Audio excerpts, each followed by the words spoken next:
Tapi ketakutan karena gimana ya nanti ya kalau misalkan aku gagal. Bukan hanya aku yang malu, tapi keluargaku juga bakalan malu. Aku bakalan banyak ditanyain sama teman-teman, kok nggak jadi ke Jepang? Ditanyain sama keluarga saudara, kok nggak jadi ke Jepang? Udah keluar habis biaya banyak, udah ngutang sana sini, nggak jadi gitu kan. Nah, ketakutan itulah yang membuat aku bertahan sebenarnya, membuat aku sabar. Jadi ada sisi positifnya juga. Di situ aku bener-bener termotivasi untuk oke, seberapa lama pun itu aku akan menunggu. Aku yakin kebahagiaanku pasti datang.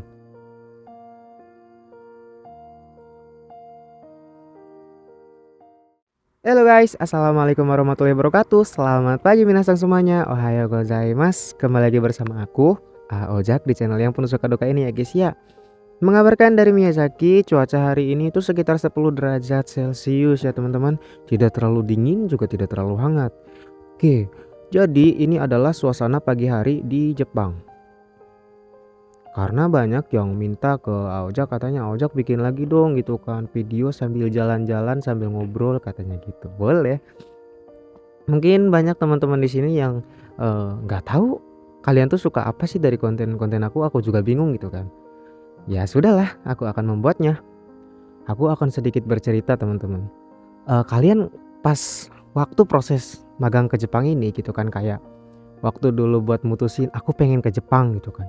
Kayak terus masuk LPK, terus keluarga kalian tahu, teman-teman kalian tahu, semuanya tahu bahwasanya kalian mau ke Jepang.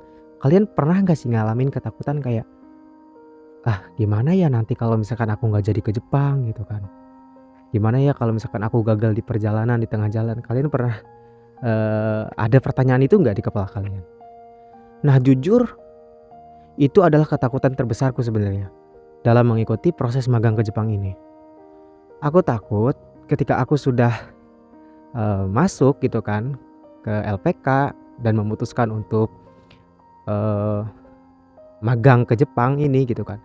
Aku takut gagal di perjalanannya gitu. Ketika semua orang udah tahu bahwasanya aku bakal ke Jepang, aku bakal kerja di Jepang, nyatanya nggak jadi berangkat. Aku takut aja, malu gitu kan, takut malu gitu kan. Dulu tuh pernah ada ketakutan seperti itu teman-teman. Dan itu akan terus ada ketakutan itu sampai aku benar-benar bisa berangkat ke Jepang. Tapi dari ketakutan itu kita bisa belajar. Apa belajarnya? Jadi kita bisa menambah motivasi dari ketakutan itu. Gimana caranya kita biar nggak gagal? Gimana caranya kita benar-benar berhasil bisa sampai ke Jepang? Nah, ketakutan itulah yang membuat aku bertahan selama 2 tahun teman-teman. Jadi gini, dari 2019 aku ikut pelatihan, kemudian aku harus nunggu beberapa bulan, kemudian juga ditunda beberapa kali oleh virus corona gitu kan, dikarenakan corona. Itu nggak gampang buat bertahan, buat benar-benar kita sabar gitu kan, menunggu kapan aku bisa pergi ke Jepang ini. Tapi ketakutan karena gimana ya nanti ya kalau misalkan aku gagal. Bukan hanya aku yang malu, tapi keluargaku juga bakalan malu. Aku bakalan banyak ditanyain sama teman-teman, kok nggak jadi ke Jepang? Ditanyain sama keluarga saudara, kok nggak jadi ke Jepang? Udah keluar habis biaya banyak, udah ngutang sana sini, nggak jadi gitu kan. Nah, ketakutan itulah yang membuat aku bertahan sebenarnya, membuat aku sabar. Jadi ada sisi positifnya juga. Di situ aku bener-bener termotivasi untuk oke, seberapa lama pun itu aku akan menunggu. Aku yakin kebahagiaanku pasti datang. Aku yakin kalau memang kan Allah menakdirkan aku untuk bisa pergi ke Jepang, aku yakin seberapa lama itu proses, aku yakin aku pasti bisa ke Jepang. Dan terbukti teman-teman, hampir 2 tahun lebih aku menunggu di rumah dari 2019, bayangin. 2019 Mei waktu itu aku mulai proses ke LPK. Aku baru bisa sampai ke Jepang di 2022 bulan Mei juga. Berarti itu bukan 2 tahun, tapi 3 tahun teman-teman. Proses yang panjang ya. Sangat luar biasa kan, memakan waktu juga. Nah, maka dari itu teman-teman, Ketika kita memutuskan untuk masuk ke LPK, ketika kita memutuskan untuk pengen pergi ke Jepang, yuk kita usahakan dengan sebaik mungkin. Kita ikuti aturan yang ada, ikuti alurnya. Itu. Kalau kalian masuk ke LPK, misalkan LPK PTJ AIK, kalian ikuti alur dari PTJ AIK. Jangan kalian lihat dari LPK lain, kok LPK lain segini. Jangan. LPK itu memiliki persyaratan masing-masing, aturannya masing-masing. Gitu. Kalian yang memilih sedari awal, entah lewat jalur mana kalian bisa pergi ke Jepang ini. Karena beda-beda, nggak semuanya harus kita satu LPK harus di situ yang bagus, enggak. Banyak kok, banyak teman-teman dari yang lainnya gitu. Oke? Nah kemudian kita juga harus mempertimbangkan apa aja nih yang benar-benar bisa mendukung kita agar benar-benar terjadi nih mimpi kita bisa ke Jepang ini. Salah satunya adalah belajar bahasa Jepang, ya kan? Karena buat kerja di negeri orang, di luar negeri gitu kan, ya kita harus belajar bahasanya gitu kan. Mungkin ada beberapa orang juga yang bilang, lah bahasa mah nggak penting, yang penting kan kerja, kan di sana kan kerja. Tetap teman-teman, bahasa itu penting kalau menurut aku. Karena apa? Bayangin ya, kalau kalian di sini cuman kerja doang, terus atasan kalian orang Jepang itu dia julid. Di sini tuh Jisusei, anak Indonesia tuh selalu jadi kambing hitam. Kalau misalkan barangnya NG, kalau misalkan barangnya rusak atau kotor gimana, itu yang disalahin kita, orang Indonesia, apalagi orang baru. Karena itu sepengalaman aku. Ketika aku pertama datang, ya Maria Masang waktu itu bilang, kan ada barang NG waktu itu, kata Maria Masang, udah kita bilang aja bahasanya ada orang baru. Gitu. Jadi kita akan selalu menjadi kambing hitam. Nah, kenapa kok bisa gitu kan belajar bahasa itu penting. Nah ketika kita dituduh-tuduh, ketika kita misalkan gak melakukan kesalahan tapi kita dituduh melakukan kesalahan, kalau kita bisa bahasanya mah kita bisa membela diri. Tapi kalau kita gak bisa bahasanya kita dibodoh-bodohi kan. Itu sih sebenarnya. Nah kemudian setelah belajar bahasa Jepang, apalagi fisik. Kita mau kerja di luar negeri sendirian di sini, nggak ada siapa-siapa, nggak ada keluarga. Kalian kalau sakit kalian sendiri, ya kan? Kalian kalau misalkan mau makan kalian harus cari makan sendiri, bikin makanan sendiri, semua itu serba sendiri. Ya, maka dari itu fisik kita harus kuat. Nah, kemudian selain fisik juga yang harus kuat, mental juga harus kuat teman-teman di sini. Itulah yang paling hebat. Kalian bakal ngerasain dimana semua beban itu masuk ke dalam pikiranmu. Entah dari beban pekerjaan, entah dari beban dirimu sendiri, overthinkingmu sendiri tentang masa depan. Nanti setelah pulang ke Jepang gimana ya? Padahal aku juga waktu itu baru datang ke sini ke Jepang. Tapi udah mikirin, aduh nanti pas pulang aku mau ngapain ya? Bisa kumpul uang seberapa ya? Aduh gimana ya nikah, aduh gimana ya. Aku juga sempat ada kepikiran seperti itu.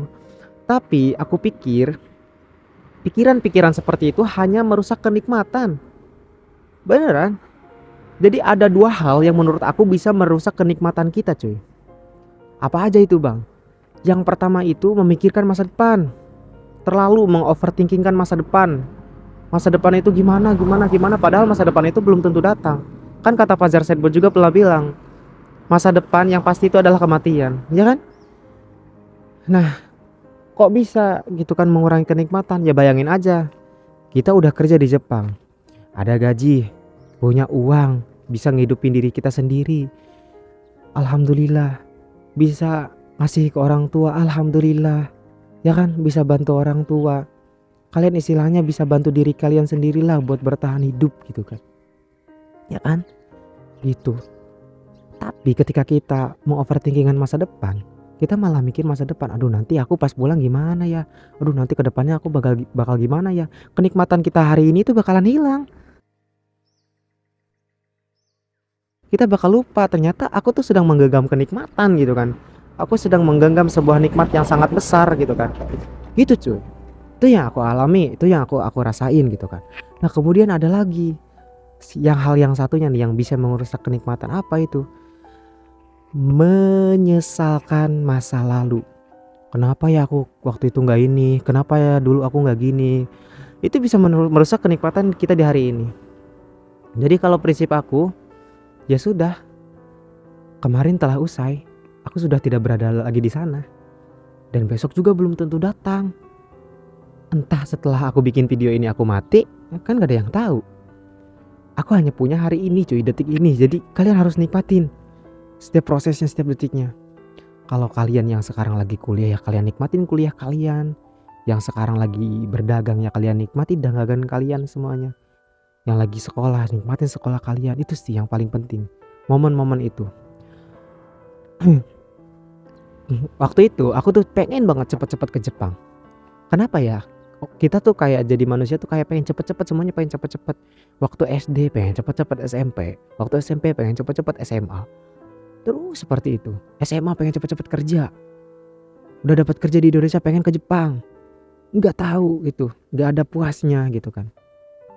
Setelah aku telaah, setelah aku telusuri, ternyata kita tuh hanya menjauh dari setiap masalah sih. Ketika kita SD, masalah SD itu apa sih? Kita nggak sabar pengen cepet-cepet ke SMP, udah bosen di SD gitu. Lama banget SD tuh 6 tahun gitu. Pengen cepet-cepet SMP. Pas SMP nemu lagi masalah di SMP. Aduh, lama banget SMP, pengen cepet-cepet SMA gitu kan. Pas udah SMA, udah nggak enak tuh rasanya. SMA udah gede kan, masih minta ke orang tua gitu kan. Udah rasanya pengen punya uang sendiri gitu, pengen cepet-cepet gimana rasanya gitu, pengen punya uang sendiri, pengen kerja sendiri gitu kan.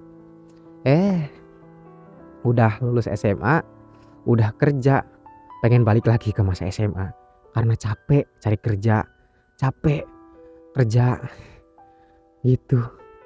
Ya, itulah kehidupan cuy. Ternyata kita tuh hanya melompat dari melarikan diri gitu dari setiap masalah-masalah yang ada gitu. Termasuk aku pribadi gitu. Aku ketika menghadapi masalah ketika di Indonesia, aku terpuruk lah ketika di Indonesia aku tidak memiliki uang, aku tidak memiliki pekerjaan, aku pengen cepet-cepet gitu kan, gimana rasanya. Padahal itu tuh ya kita nikmatin aja kenikmatan waktu itu, nikmatnya nggak punya uang. Apa nikmatnya nggak punya uang? Ya nggak dipinjami uang, gitu. Bukan bermaksud menggurui, tapi aku juga sedang menasihati diriku sendiri. Karena kadang-kadang aku juga gitu, ketika ada masalah di Jepang sama atasan sama apa, kayak aduh pengen pulang aja dah ke Indonesia, itu udah capek di sini, itu kan dimarah-marahin kayak gini kayak gitu kan. Kita nikmatin, kita terima kesalahan kita belajar darinya, introspeksi diri. Justru ketika kita banyak persoalan hidup, dapat banyak masalah, itulah yang membuat kita menjadi lebih dewasa dalam menghadapi hidup ini. Itulah proses pendewasaan kalau menurut aku ya. Aku gak bakalan bisa ada di titik ini dengan pemikiran seperti ini tanpa melalui penderitaan di masa lalu. Jadikanlah sebuah penderitaan, jadikanlah sebuah kesengsaraan itu sebagai awal dari kita untuk memulai kehidupan yang lebih baik. Kalau menurut aku gitu. Kalau menurut kalian gimana? Karena aku adalah seseorang yang belajar dari pengalamanku di masa lalu. Dulu tuh aku rasanya tuh gak enak banget waktu gak punya uang, gak enak banget waktu gak punya kerjaan. Apalagi aku bergelombol dengan teman-teman yang sudah bekerja dan mereka membicarakan pekerjaannya, membicarakan gajinya, membicarakan lemburannya, membicarakan semuanya. Sedangkan aku waktu itu hanya seorang pengangguran, gak punya uang, gak punya kerjaan. Aku hanya bisa mendengarkan mereka membicarakan gaji-gaji yang besar. Wow, aku tahu betapa sakitnya hari itu. Sebenarnya yang membuat sakit adalah hati kita sendiri. Kita yang iri kepada mereka yang sudah sukses lebih dulu. Gitu. Nah dari situlah aku belajar. Makanya aku jarang banget nanyain ke teman-temanku atau siapapun itu tentang kerjaan. Apakah kamu bekerja, apakah kamu punya kerjaan, berapa gaji kamu. Aku tuh gak pernah nanya kayak gitu. Karena itu tuh sesuatu yang sangat sensitif di hati. Karena aku juga waktu itu ketika belum bekerja, ketika belum punya uang, ketika ditanya udah kerja di mana, udah punya apa, itu gak enak. Itu rasanya wah ya Allah, enggak, itu aku masih pengangguran gitu. Waktu itu gitu. Nah, dari situlah aku belajar. Oke. Jadi apa yang dilakukan orang lain ke kita, kemudian hati kita merasa sakit. Nah, di situ kita bisa belajar. Jangan melakukan hal itu ke orang lain juga karena mereka akan merasakan hal yang sama. Gitu, cuy. Waktu dulu sebelum ke Jepang, sebelum punya kerjaan yang benar, waktu di masa proses, aku setiap malam, setiap hari tuh selalu mencari motivasi. Gimana cara biar aku tuh terus bertahan hidup, bisa terus semangat dalam hidup ini gitu kan. Gimana caranya? Aku selalu mencari motivasi-motivasi, kata-kata, quotes dari di Instagram, di TikTok, di YouTube, semuanya. Tapi ada beberapa quotes yang ketika aku susah dulu, itu aku benci banget. Dulu tuh aku benci quotes-quotes yang kayak wah, anak muda rebahan mulu gitu kan. Terus ngimpi mau sukses gitu kan. Ingat kawan, tidur kamu terlalu miring, yang kayak gitu pokoknya. Anak muda harus gini gini gini. Aku dulu tuh nggak suka sama motivasi-motivasi kayak gitu. Nah, ternyata aku itu egois. Padahal motivasi-motivasi seperti itu tuh yang benar-benar membuat cambuk bagi kita, kayak bener juga ya. Aku harus keluar, aku harus bangkit, aku masih muda. Masa masih muda udah menyerah? Baru lulus sekolah waktu itu aku.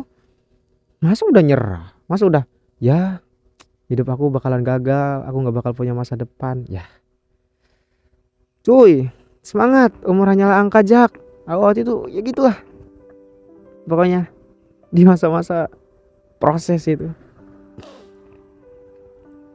Jadi motivasi itu bagaikan makanan kalau menurut aku.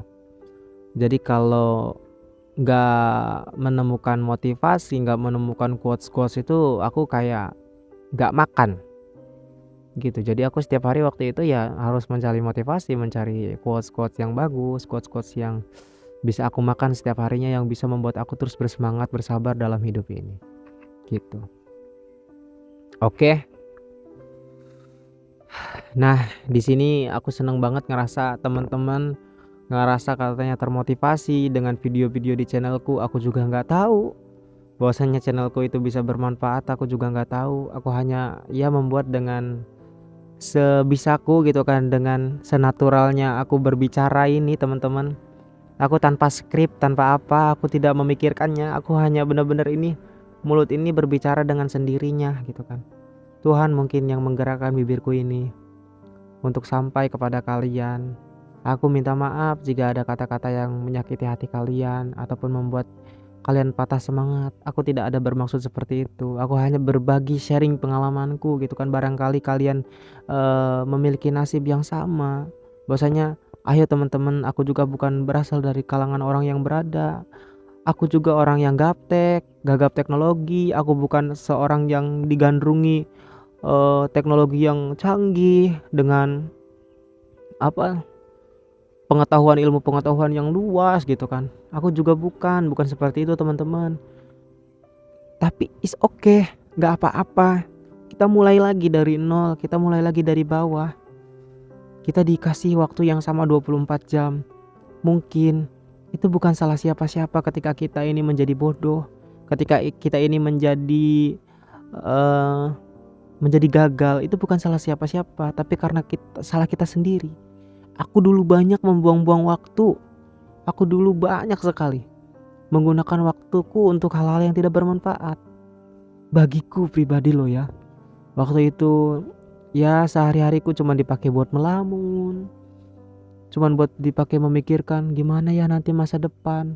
Kalau cuma dipikirkan tanpa kita persiapkan, tanpa kita perjuangkan, kita nggak bakal sampai di titik dimana kita bisa memenangkan. Ada satu quotes dari Najwa Shihab waktu itu, Mbak Nana, yang sampai sekarang aku masih ingat.